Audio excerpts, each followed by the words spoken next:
This is about trying to get these move, rotate, scale under object gizmos, under viewport gizmos, to be visible or enabled by default when you start a new file. I went through all the business of preferences and autosave preferences and all that, and I just could not find something that would make my wish stick to have these all enabled when I went into Blender. And I think I've cracked that now, and the solution is, so I've ticked those and I now want them to be applied by default.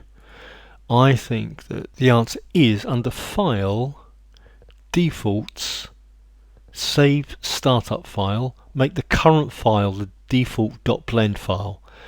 For me, that was the only thing that worked. So yes, I want to save the startup file, make the current file the default.blend. The only thing I've changed from the new normal default cube is that I've added those preferences, these ones here, of move, rotate and scale. I shut down Blender, so I'm now starting Blender up again. If I go to the viewport gizmos, then you see that they're all selected now. They're all enabled, so I don't have to go through that every time. So that seems to be I might be missing something, that seems to be what works for me.